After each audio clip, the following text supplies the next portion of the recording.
Hello, today I'm going to show you how to, I'm going to tell you how to do a top end rebuild on the Honda NSR 125. I'm not going to film it all because I can't really be bothered with speeding it up and stuff. So first what you want to do is take off the seat, just put the key in there and pull down on the lever.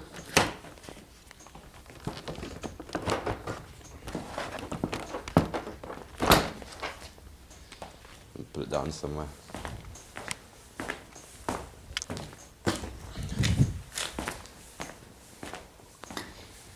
Then you put it up here.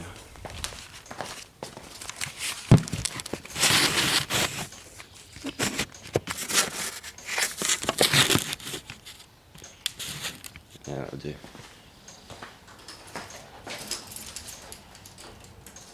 Then you're going to want to open the fuel tank and then get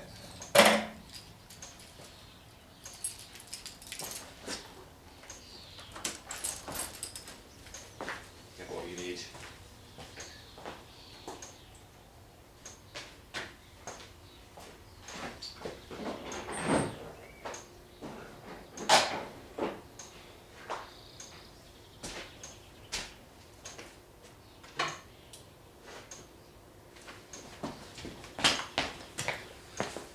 You're going to need a wrench or a spanner. Any size, it doesn't matter, so long as you can put these on there. So I think all you'll need is a 12, a 10 and an 8. Quite there. But you may need to be using a 10. And you probably want an extender thing as well. So something like this.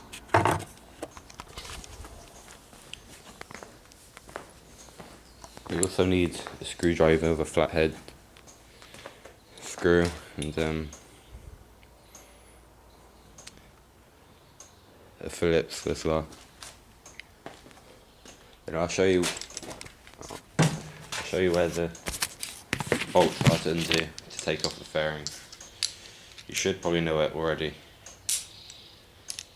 I'll probably put an annotation in the video to skip this bit if you already know where they are. So first I use the 12.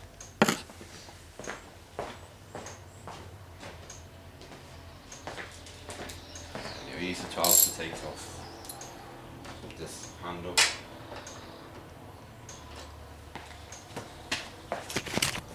Just one there, one there.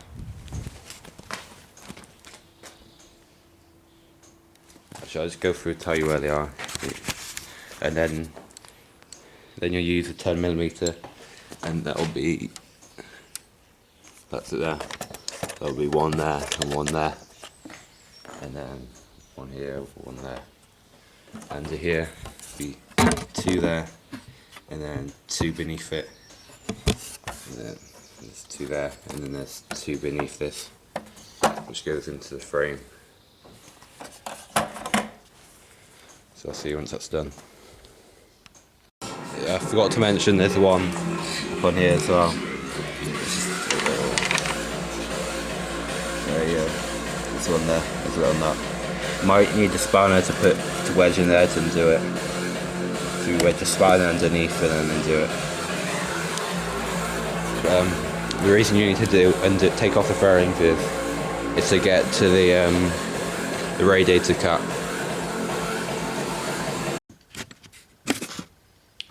Once you've undone all the bolts, the fairings should just slide off.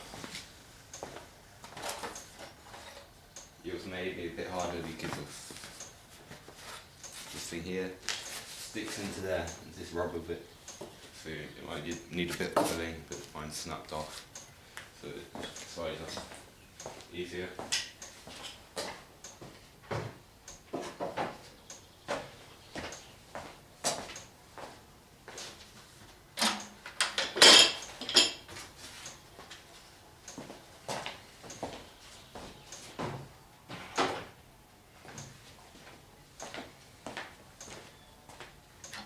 then you're going to need to take off the tank, which needs 12mm and 10. 12 is on the side here. The 10's up here. Check you can see that. Yeah. And after you've undone the bolts, there's a fuel line which you need to disconnect. I disconnect it for the fuel filter.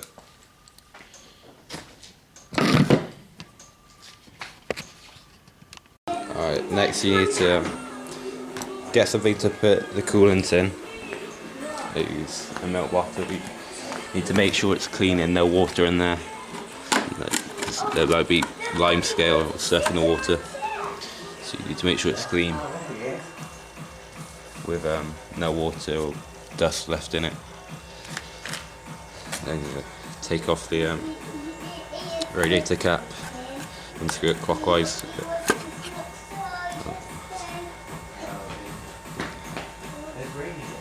And then 8mm span it onto the drain bolt. And then you undo it and it should start to pour out. You have to catch it. I can't do it one hand. So I'll see you after I drain it.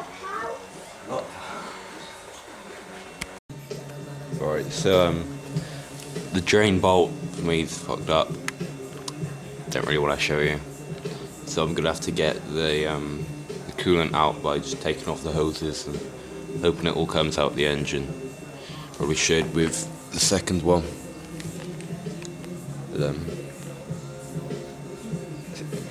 If your drain bolt is fine, which most likely is, you just undo it and the fluid comes out.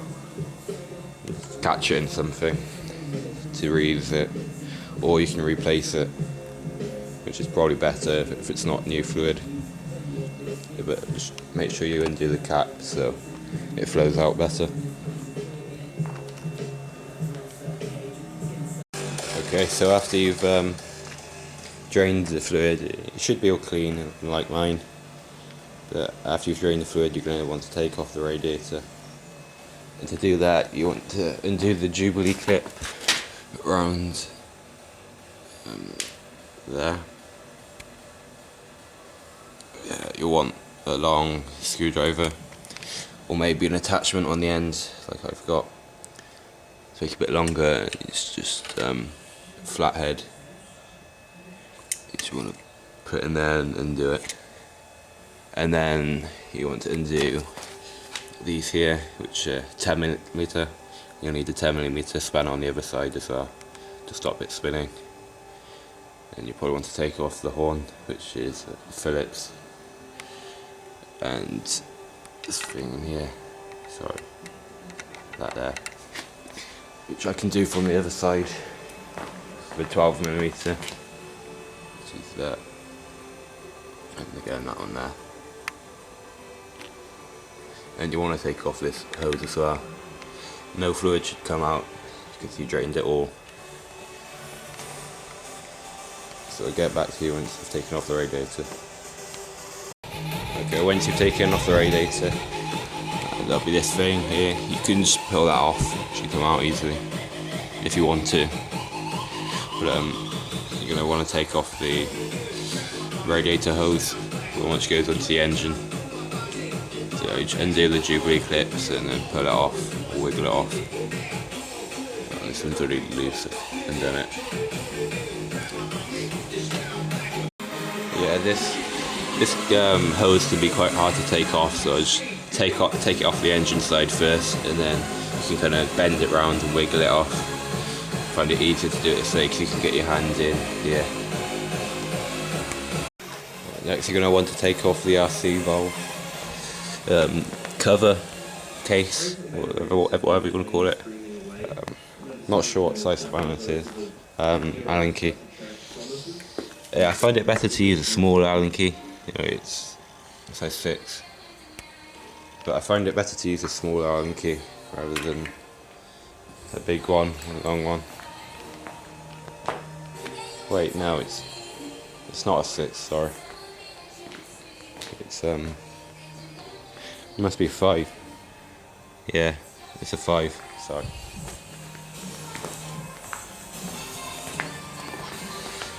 So you undo these normally. There's 2, 1 there, and then 1 around here, up there. Right. After you've taken off the cover, you're going to want to take out, well, undo that screw, which is, you use a 10mm spanner and it's a left-handed screw. So that means you do it around the other way to undo it. You'll probably do it now. Oh, and you're also going to want to put a dowel pin in, just there. I think it's to protect the servo motor or something. But I use 6mm Allen key instead, because I haven't got a dowel pin or whatever. Pretty sure it works the same.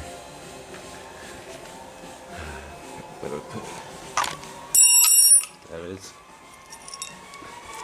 Yeah, so you do it, you tighten it to loosen it, if you know what I mean. So now I do it, there we go. Oh, I missed it, never mind. Anyway, I did it clockwise to undo it. And the same to put it back on, put it anti-clockwise to put it back on. I don't think you need to put this in there to do it back on, I'm not sure. Have a look at the manual. Then you just pull that off. And then there'll be two Allen key bolts like the ones on the case behind this thing here. You're going to want to undo them. There's also a spring in here if you can lift it up. But sorry. There you go. You just want to undo that. Just take some of the load off it, lifting it up. Lift it up here and then just pull it off. It should be fine. Once you've taken off that fiddly RC valve cover thing, and you probably should have taken these off earlier, it doesn't really matter. There's the temperature sensor here which you just pull off, and then you should know how to take off the spark plug. You put off the cap and then unscrew it, and then finally the water hose thing, pain in the ass. There should be a Jubilee clip on about there, but mine doesn't. So once you undo that, you're going to have to pull off the hose, and that's pretty fucking hard. Then I guess you'll take off the head by undoing all 6 nuts off, and then you need to take off the base ones, which I'm going to do now because I'm leaving the head on.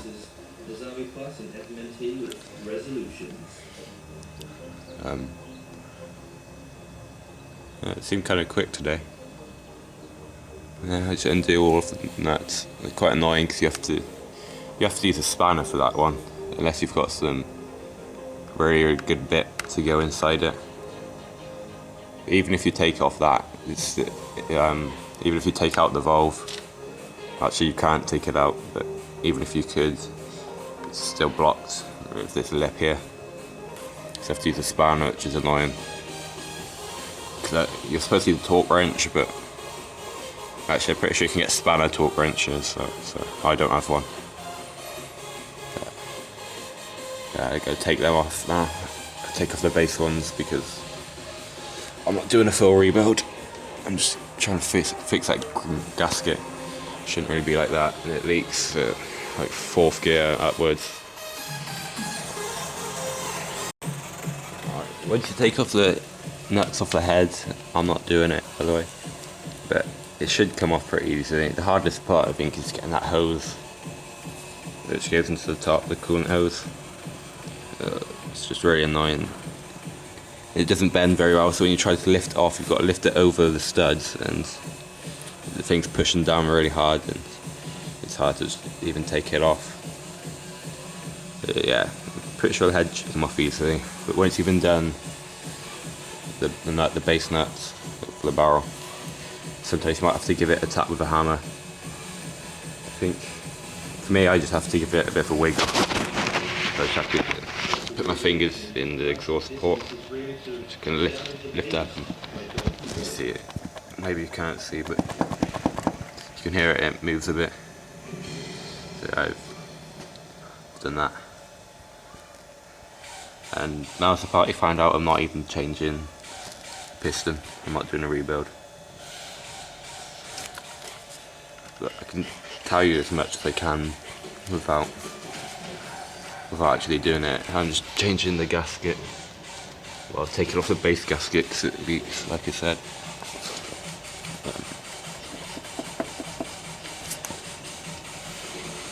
I'll get back to you once I've lifted it off a bit more so you can see a bit of the inside.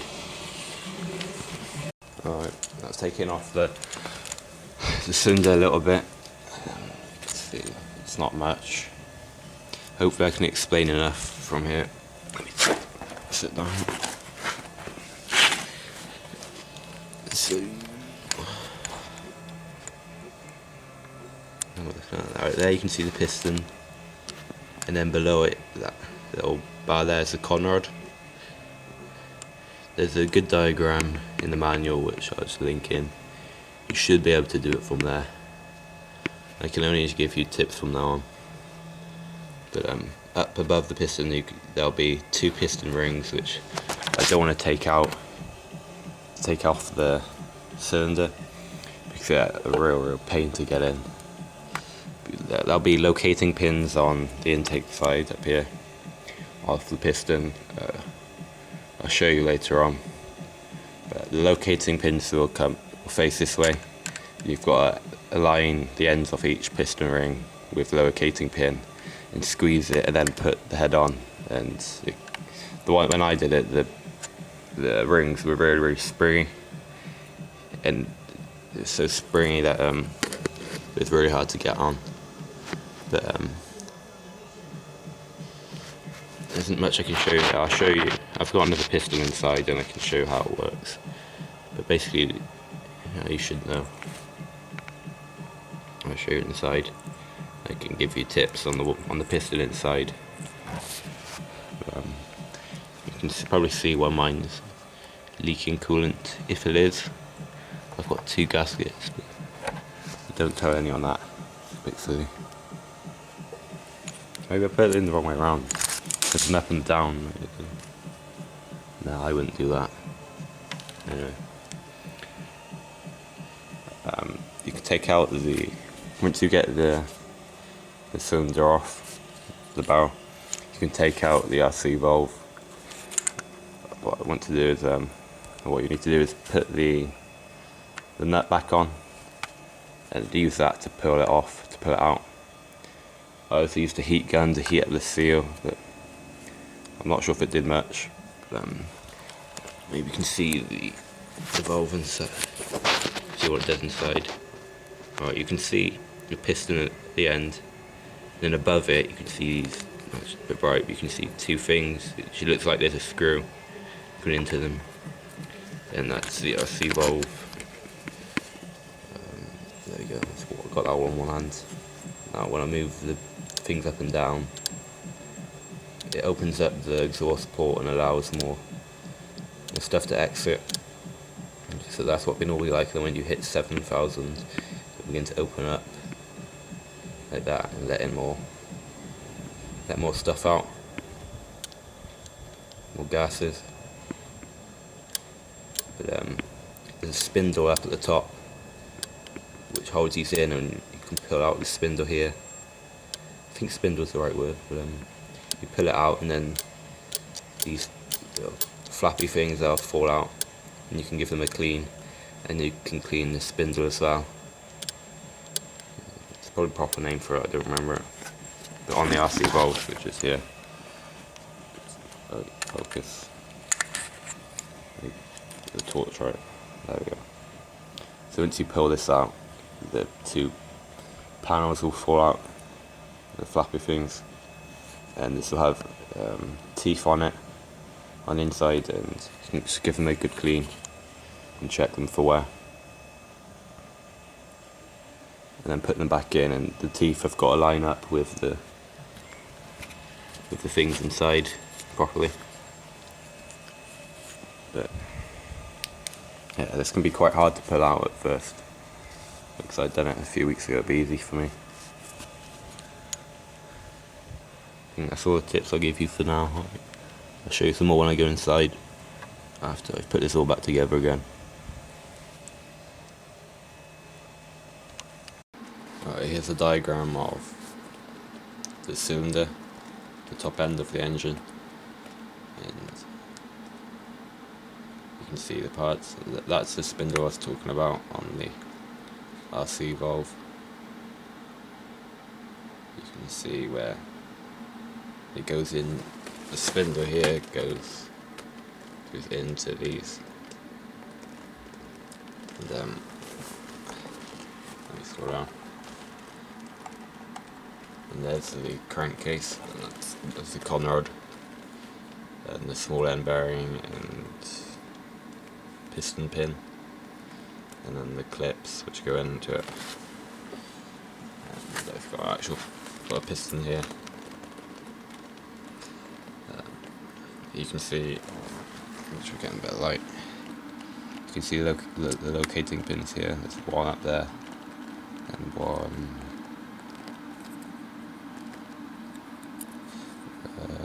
over here.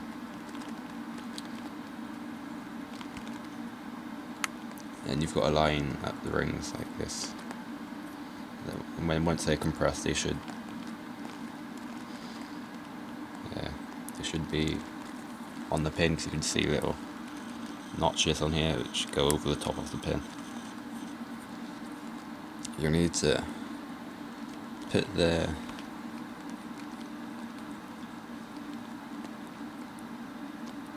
piston ring inside the bore, inside the cylinder, so it's flat, and then you need to measure the gap between the rings, and it should be between 0.25 and 0.5 millimeters, if I'm correct. You may have to check it.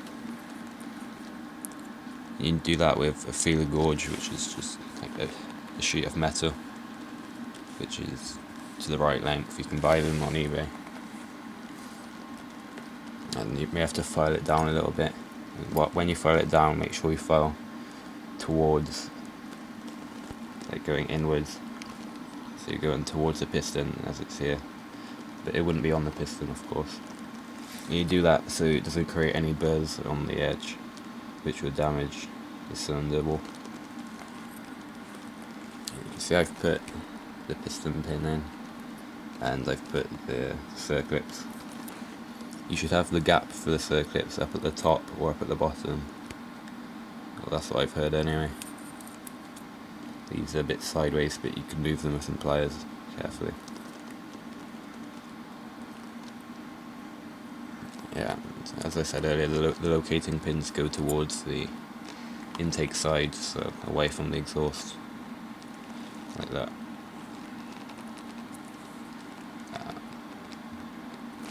Got a small end bearing here. It's on the wrong size, which is sent me. But you put this in the conrod first. So you put it in the conrod first, and then